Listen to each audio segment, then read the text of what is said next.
Баршаңызға сәлем. Осман патшалығы бір кездері әлемді дүрліктірген және оның қуатынан барлық ел қорқатын.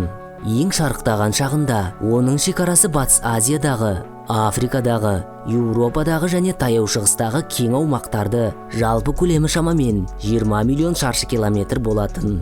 Ел 6 ғасырдан астам уақыт өмір сүрді, бірақ оның ыдырап күйреуіне бірнеше ондаған жылдар жеткілікті болды. Тарихшыларда бұл қалай болды деген сұрақ туындады.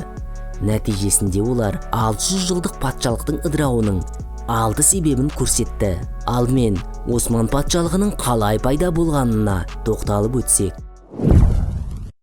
Осман патшалығының құрылған күні 1299 жыл болып есептеледі. Осы кезде Осман бір ғази өзінің шағын мемлекетін селжұқтардан тәуелсіз етуді ұйғарып, өзін падишах дәрежесіне дейін көтерді. Осман ғази әкесі сияқты көптеген әскери шайқастарға қатысқаны үшін ғази деген құрметті атаққа ие болды. Еске сала кетейік, Осман да ертұғырылда селжұқтардың билеушісіне қызмет еткен, әскери саладағы жетістіктері үшін жер телімдерін алған бектер болған. 1258 жылы туып, 1328 жылы қартайып қайтыс болған Осман әулетінің негізін қалаушы. Мұнымен тоқтап қалмай, Кіші Азияның батыс жерлерін біртіндеп жаулап, елдің шекарасын кеңейте бастады. Патшалықтың негізін қалаушы Осман бір ғазидің мұрагері таққа келгенде әкесінің ісін жалғастырып, ең соңында қалың әрі сенімді әскер жинап, мемлекетті қуатты әрі тәуелсіз етті.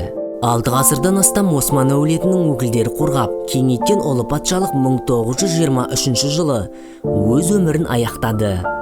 Түркия патшалықтың ресми мұрагері болды.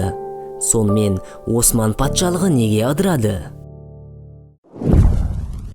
Ауыл шаруашылығына көп көңіл бөлуі. Осман патшалығының билігінің шыңы 15 ғасырдың аяғынан 16 ғасырдың аяғына дейінгі 100 жылдық кезеңге жетті. Содан ел дамуындағы тоқырау, кері шегіну басталды. Бұған елдің ауыл шаруашылығына тым қатты тәуелділігі себеп болды. Белгілі бір уақытқа дейін бұл жоғары сұраныспен Еуропа үшін сәнді заттар болған шығыс тауарларының салыстырмалы жоғары құнымен өтелді. Алайда 1700 жылдары басталған өнеркәсіптік революция еуропалықтарға өздерінің жоғары сапалы тауарларын жасауға мүмкіндік берді. Олардың бағасы шығыстікіне қарағанда әлде қайда тартымды болды. Сонымен қатар османдықтар іс жүзінде өздерінің ауыр өнеркәсібін дамытпады. Нәтижесінде олардың қарамағындағы фабрикалар мен зауыттар металға деген сұраныстың артуына төтеп бере алмады. Ал темір 19 ғасырдың екінші жартысынан бастап экономиканың дамуының шешуші факторына айналды. Патшалық құрамында әртүрлі халықтардың тым көп болуы. Осман патшалығының дамуының шарықтау шегінде ол оңтүстік шығыс Еуропаны, Жерорта теңізінің солтүстік Африка жағалауын және Азияның едәуір бөлігін қоса алғанда кең байтақ аумақтарды қамтыды. Осыған байланысты елде менталитеті, діни және мәдени наным сенімдері мүлдем басқа халықтар болды. Бұл жағдай көбінесе провинциялар мен орталық билік арасындағы дағдарысқа әкелді. Патшалық күшті болған кезде ол бұл дағдарысты оңай жеңді. Бірақ күш қуатын жоғалта бастағанда халықтар арасындағы қарама-қайшылықтар қардың ұшқынындай өрши бастады. Ауыл шаруашылығы өндірушілеріне тәуелділік, орталық үкімет провинцияларға салықты көбейтуге мәжбүр етті. Олар өз кезегінде оған қарсылық көрсетті. Тәртіпсіздіктер осылай басталған еді. Оны бастапқы уақыттарда басып отырғанымен, бұл шексіз созыла алмады. Нәтижесінде тұтас аймақтар патшалықтан бөлініп шыға бастады. Халықтың білім деңгейінің төмендігі. Патшалық экономикасының аграрлық даму жолы халықтан жоғары білімді талап етпеді. Оның дамуы үшін сауатты адамдардың салыстырмалы түрде шамалы бөлігі жеткілікті болатын. Дегенмен, әлемде көзқарас өзгеріп, Еуропада өнеркәсіптік революция бастала салысымен, бұл Осман патшалығына бірден әсер етті. Ел мұғалімдер мен дәрігерлерден бастап, инженерлер мен армия офицерлеріне деген білікті кадрлардың жетіспеушілігіне тап болды. 19 ғасырда Осман билігі білім саласын қолға алып, жаңғыртуға кірісті. Бірақ олардың барлық талпыныстары аз нәтиже берді. Бірінші дүниежүзілік соғыстың басына қарай сауаттылық деңгейі кем дегенде 10%-дан аспады. Сайып келгенде бұл мемлекетті дамытуға бағытталған кез келген жобалардың жүзеге аспауы дүниежүзілік соғыс басталғанда Осман әскерінің жеңіске жете алмауына әкелді. Бәсекелес елдердің теріс әсері. Осман патшалығының ыдырауына басқа еуропалық мемлекеттердің амбициялары өте жағымсыз әсер еткен. Патшалық Австрияда, Польшада және Ресейде үнемі соғыс жүргізді. Мұның бәрі өз иеліктеріндегі провинциялардың көтеріліс жасауымен бірге жүрді. Көрші мемлекеттер провинциялардағы сепаратистік көңіл күйді қолдап, бұл факторды жиі қолданды. Бұл бірте-бірте патшалықтың провинциялардан бірінен кейін бірін жоғалтуына әкелді. Бірақ Еуропада Осман патшалығының достары да болды. Бірақ тек осы достық шартты түрде ғана. Ұлыбритания мен Франция османдықтарға Ресеймен соғысу үшін ақшаны қарызға берген.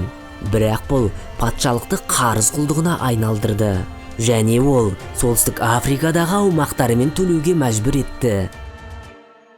Ресей патшалығымен бәсекелестік. Орыс мемлекеті 30 жылға созылған толқудан айыққан бойда назарын бірден оңтүстікке, оның ішінде османдықтарға бағынған орыс жерлер орналасқан жерге бұрды. Осман патшалығы көптеген адамдарынан ғана емес, сонымен қатар аумақтардан да айырылған қанды соғыстардың тұтас сериясы басталды. Бірте-бірте Осман патшалығы қазіргі оңтүстік Украина, Молдова, Румыния, Болгария және Кавказ шекарасынан шығуға мәжбүр болды. Бірінші дүниежүзілік соғыс патшалықтың өміріне нүкте қойды. Кавказ майданында түрік әскері бірде-бір шайқаста жеңіске жеткен жоқ, бірақ стратегиялық аумақтардан айырылды. Одақтастарды таңдаудағы қателік. Бірінші дүниежүзілік соғыс барысында Еуропада аз да болса жері бар мемлекеттердің барлығы дерлік өз одақтастарын таңдады. Ресейге ренжіген османдықтар одақтас ретінде Германия, Австрия, Венгрия және Болгарияны таңдады. Нәтижесінде барлық ірі шайқастың ортасында болған османдықтар Кавказда Ресейге және оңтүстікте Англияға қарсы соғысуға мәжбүр болды. Олар солтүстіктегі соғыста жеңіліс тапты. Оңтүстікте олар Дарданельді басып алмақ болған ағылшындарды тоқтата алды. Бірақ бұл толық жеңіс емес еді. Бірақ Палестинада олар толығымен шегінуге мәжбүр болды. Нәтижесінде 500 мыңға жуық адам қаза тапқан ұрыстарда жеңіліске ұшыраған патшалық 1918 жылға қарай ыдыраудың алдында тұрды. Және бұл Еуропадағы негізгі шайқастар аяқтала салысымен басталды. Көп шекаралары француздар мен ағылшындардың бақылауына өтті. Шығыстағы араб жерлері тәуелсіздік алды. Осман патшалығының бөліну процесі ұзақ болды. Ол 1918 жылдан 1923 жылға дейін созылды. Және ол бейбіт болған жоқ. Түркияның тәуелсіздік соғысы 1919 жылдан 1923 жылға дейін әртүрлі табыстармен жалғасты. Түріктер оккупацияға сәтті қарсы тұрды.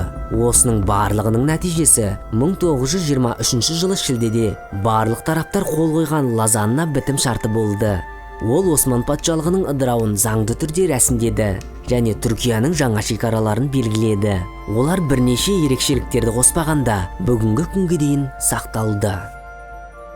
Ал сіздер достар, екінші дүниежүзілік соғыс кезінде Гитлердің Антарктидада не іздегенін және қандай мақсаты болғанын білесіздер ме?